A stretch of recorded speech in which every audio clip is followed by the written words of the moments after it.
Hare Krishna, Krishna Krishna, Hare Hare, Hare Rama, Rama Rama, Hare Hare. Hare Krishna, And now Chapter 7, Dangerous Encounters, from the first canto, 8th chapter, 24th text of the Srimad Bhagavatam. Hare Krishna, Krishna Krishna, Hare Hare, Hare Rama, Rama Rama, Hare Hare.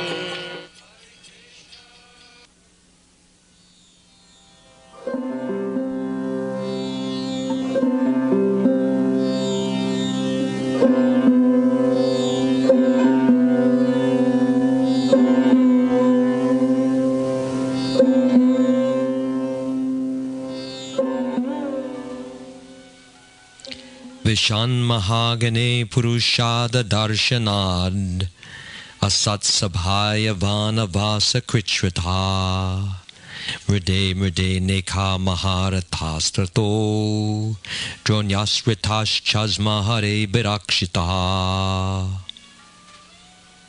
Translation. My dear Krishna, your Lordship has protected us from a poisoned cake, from a great fire, from cannibals, from the vicious assembly, from sufferings during our exile in the forest, and from the battle where great generals fought. And now you have saved us from the weapon of Ashvatthama.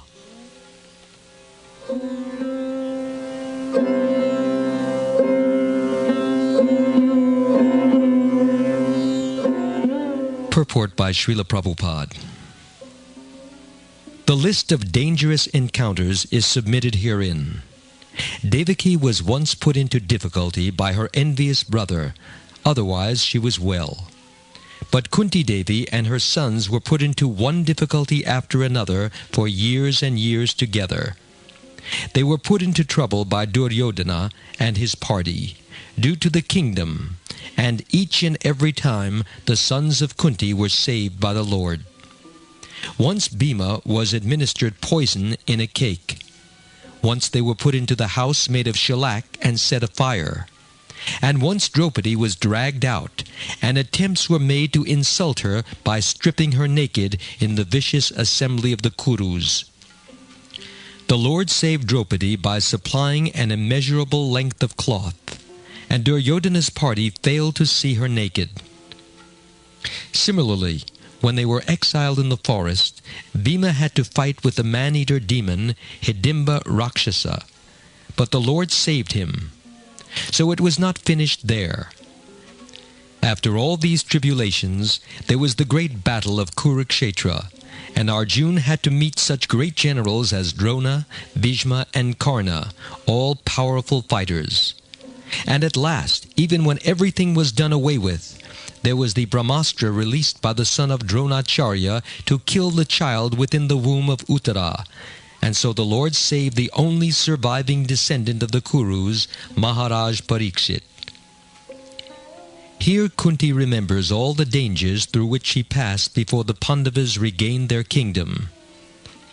In Bhagavad Gita, Lord Krishna says, Kaunteya pratijanihi name bhaktaha pranashyati, which means, my dear Arjun, you may declare to the world that my devotee is never vanquished. The Pandavas, the sons of Pandu, were great devotees of Lord Krishna. But because people in the material world are interested in material things, the Pandavas were put into many dangers. Their materialistic uncle Dhritarashtra was always planning to kill them and usurp the kingdom for his own sons. That was his policy from the very beginning.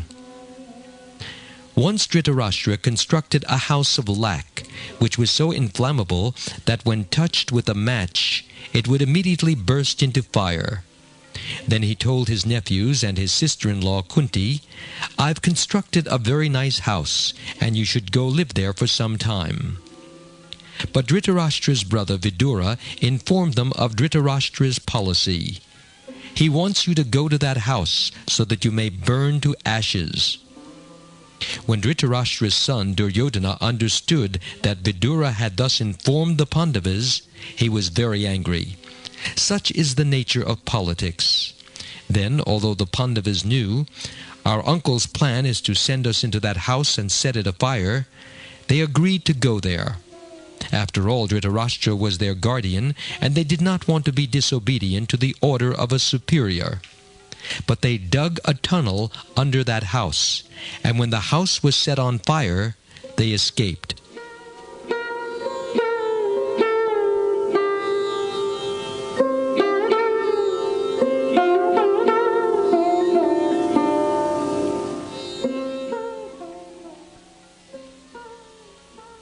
Another time, when the Pandavas were at home, Dhritarashtra gave them poisoned cakes, but they escaped from being poisoned.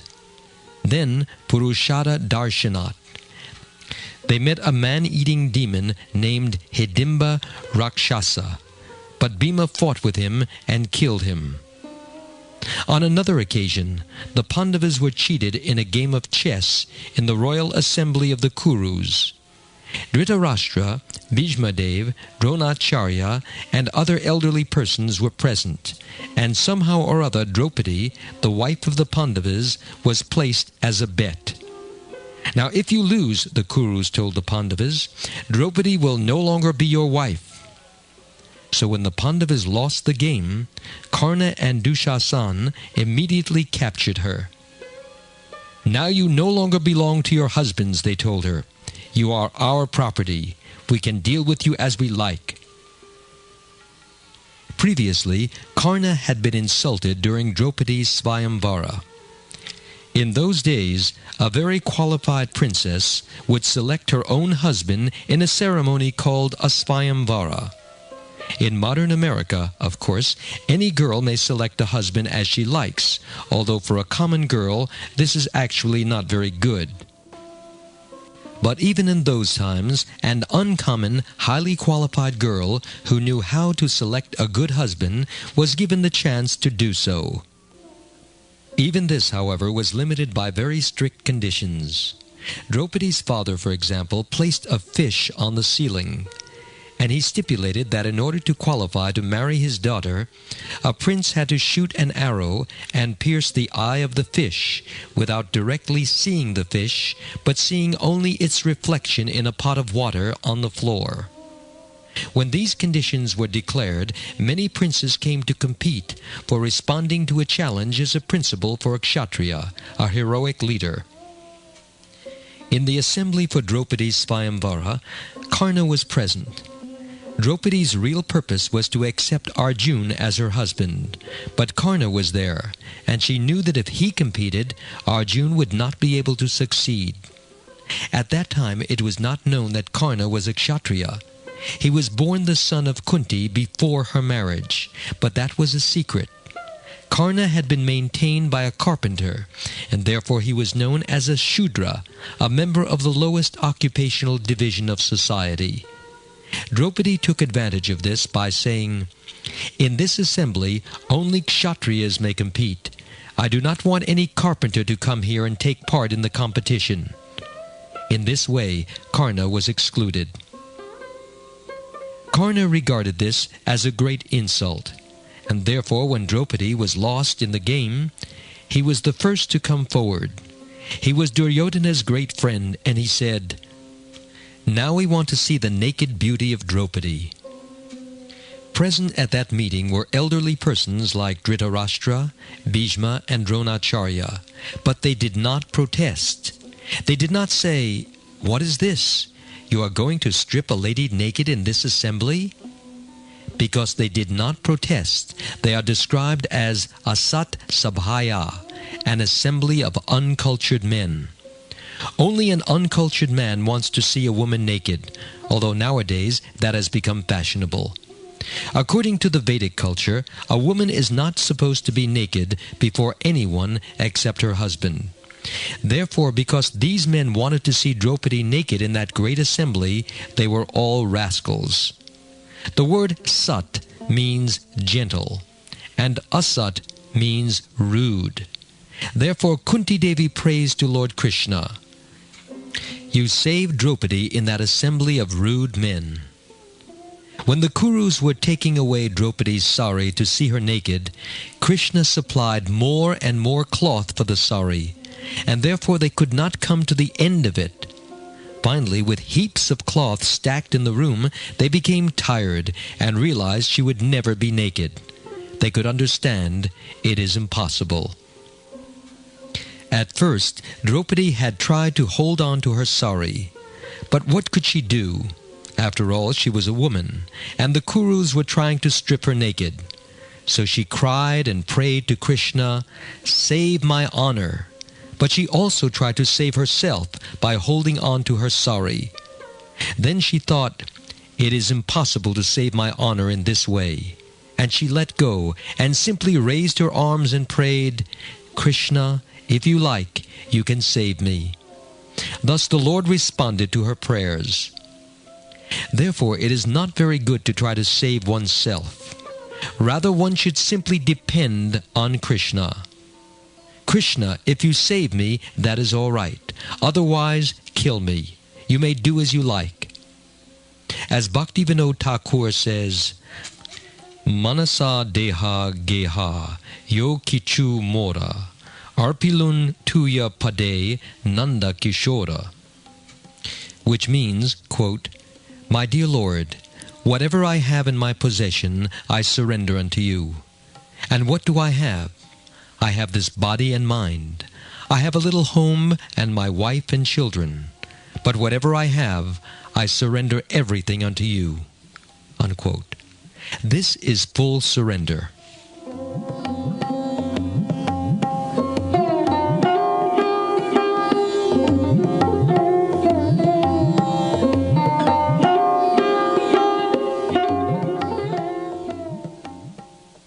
A devotee of Krishna surrenders unto Krishna without reservation, and therefore he is called akinchana. The word kinchana refers to something one reserves for oneself, and akinchana means that one does not keep anything for oneself. Of course, although actually one should surrender in this way, in the material world one should not artificially imitate those who are fully surrendered. According to the example set by Rupa Goswami, whatever possessions one has, one should give 50% for Krishna and 25% for one's relatives who will also expect something, and one should keep 25% for personal emergencies. Before his retirement, Rupa Goswami divided his money in this way. Although later, when his brother Sanatan Goswami, another great devotee, was arrested, Rupa Goswami spent everything. This is full surrender. Similarly, Draupadi fully surrendered to Krishna without trying to save herself, and then unlimited yards of cloth were supplied, and the Kurus could not see her naked. But then in the next game of chess, the bet was that if the Pandavas lost the game, they would go to the forest for 12 years. Thereafter, they were to remain incognito for 1 year, and if detected, they would have to live in the forest again for another 12 years. This game also the Pandavas lost, so for 12 years they lived in the forest, and for 1 year incognito. It was while they were living incognito that Arjuna won Draupadi. These incidents are all recorded in the book known as the Mahabharata. The word Maha means great or greater, and Bharat refers to India. Thus the Mahabharata is the history of Greater India. Sometimes people regard these accounts as stories or mythology, but that is nonsense. The Mahabharata and the Puranas are histories, although they are not chronological. If the history of such a vast period of time was recorded chronologically, how many pages would it have to be? Therefore, only the most important incidents are selected and described in the Mahabharata.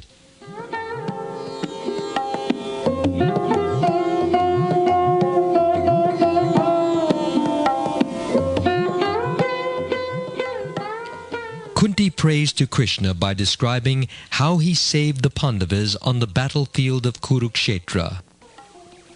Mride mride neka maharatastrata. On the battlefield of Kurukshetra, there were great fighters called Maharatas. Just as military men in modern days are given titles like lieutenant, captain, commander, and commander-in-chief, formerly there were titles like Ekarata, Atirata, and Maharata. The word rata means chariot. So if a warrior could fight against one chariot, he was called Ekarata. And if he could fight against thousands of chariots, he was called Maharata. All the commanders on the battlefield of Kurukshetra were Maharatas. Many of them are mentioned in Bhagavad Gita. Bhishma, Karna, and Dronacharya were especially great commanders. They were such powerful fighters that although Arjuna was also a Maharata, before them he was nothing. But by the grace of Krishna, he was able to kill Karna, Bhishma, Dronacharya, and the others, and come out victorious.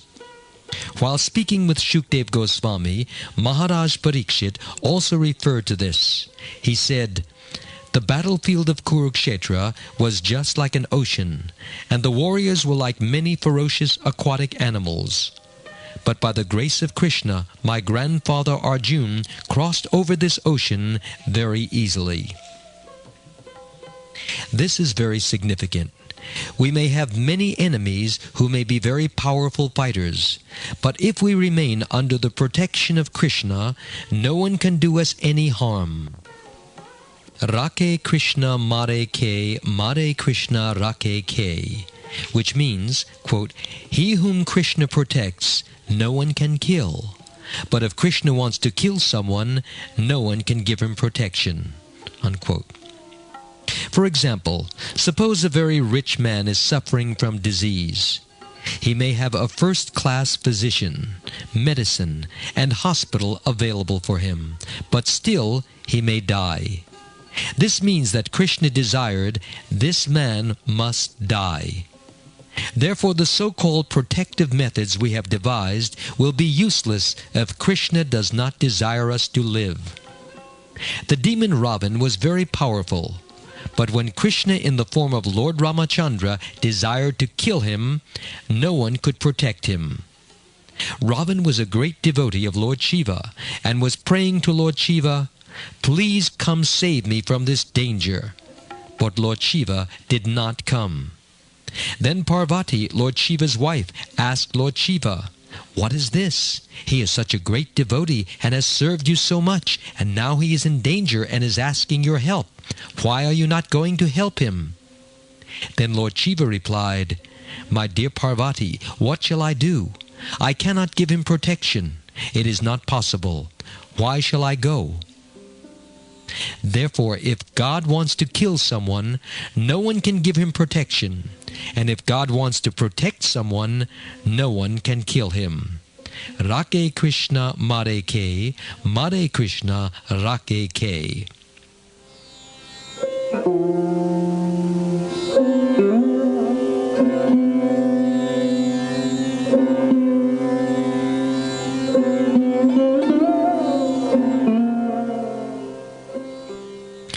Thus Kunti is remembering how Krishna saved her and her sons one time after another. This is Smaranam, thinking of Krishna. Krishna, you are so kind to us that you saved us from many great dangers. Without you, there was no hope. Then the last danger was Dronastra, the weapon of Ashvatthama, the son of Drona. Ashvatthama performed a most abominable act by killing the 5 sons of the Pandavas. Of course, in the battle of Kurukshetra, both sides belonged to the same family, and practically everyone was killed. But the 5 sons of the Pandavas survived.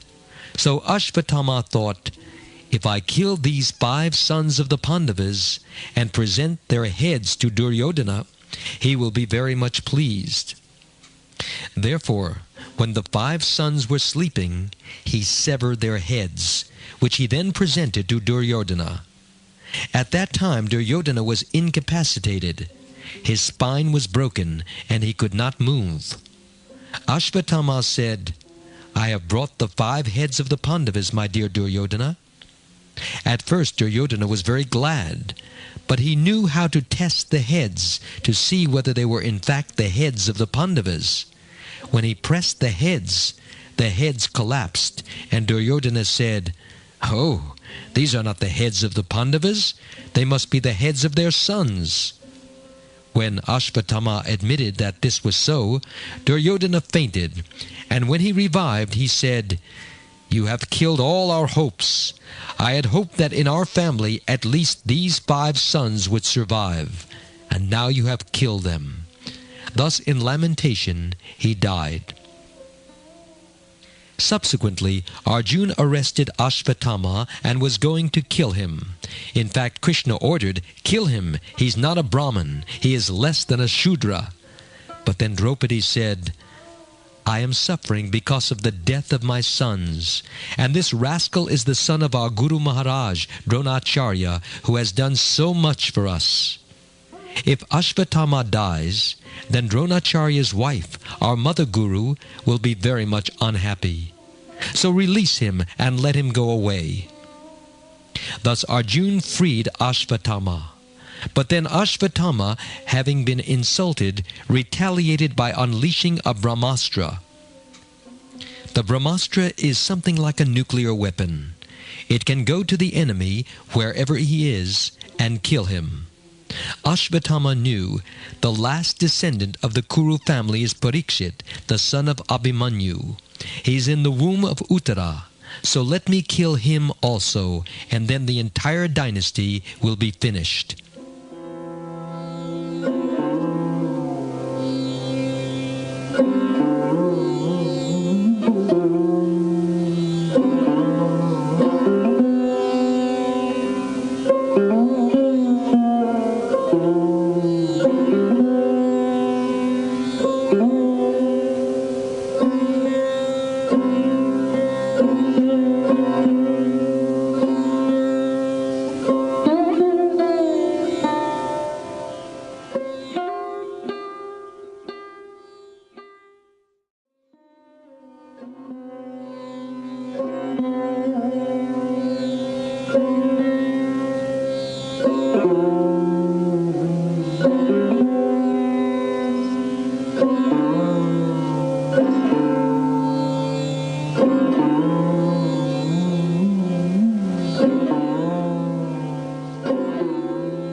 When that weapon was unleashed, Parikshit Maharaj's mother, Uttara, felt that she was going to have a miscarriage, and therefore she approached Krishna saying, "Please save me." Krishna, by his mystic power, therefore entered the womb of Uttara and saved the child. After the battle of Kurukshetra, Parikshit Maharaj, who was still in the womb of his mother, was the last remaining descendant of the Pandavas. And in mature time, when he was born, only his grandfathers were still alive. Parikshit Maharaj was the son of Abhimanyu, who was the son of Arjuna and Subhadra, Krishna's sister. When Abhimanyu was 16 years old, he went to fight, and 7 great commanders joined forces to kill him. Subhadra had only one grandchild, Parikshit Maharaj. As soon as he grew up, the entire estate of the Pandavas was entrusted to him, and all the Pandavas left home and went to the Himalayas. This history is described in the Mahabharata. Many great misfortunes befell the Pandavas, but in all circumstances they simply depended on Krishna, who always saved them. Queen Kunti's response to these misfortunes is recorded in the next verse.